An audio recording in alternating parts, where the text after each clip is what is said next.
we are now in the future. So we don't even talk about surgical masks. So when I say masks, we're talking about the far better designs that are out there. So this is the colloquial term. So masks work. And I think one of the important things is that we also have to think about in the future that mass studies need work as well. We just, instead of just looking at prevalence of what the start and end goal is, if we look about how cases spread, that tells us a lot more. So in this study, they actually did twice weekly PCR and rapid antigen, whereas one set of students were FFP2 almost all the time, and some other students only had limited use of them. And what they found during that duration of study, especially during the peak of the Omicron, that it wasn't 16%, but actually during the peak of Omicron, there was a 2.2x reduction in the rate of SARS-CoV-2 infections. And that gap closed only because the second group stopped wearing masks because of the government changed the requirements of when FFP2s need to be worn. Okay, so masks work, but masks are work. And that is that when we think about masks, there are work on the individual side.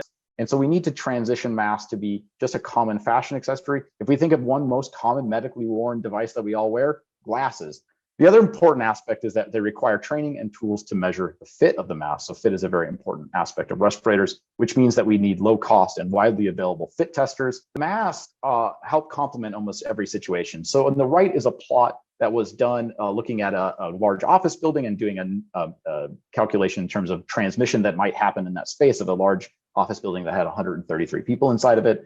The black dotted line represents an R naught of 0. What we really want to drive in indoor spaces is get transmission low enough that it's less than a R naught of 1, meaning that one individual comes in infected and less than one individual would transmit in that space. And if you do that across every building and space, then we have stopped the pandemic. And what we find in this study is that the light blue plots are different tools to improve the HVAC or to the filtration or adding portable air cleaners or a UV. And what we find is that when you add masking on top of that, masking with any combination of those gets that R naught below 1, which is very critical. And so they're really a complement to do things. So what mask wearing does is buy us time to implement the collective changes that we need as a society, which are those infrastructure upgrades and all of the other things that go with masks.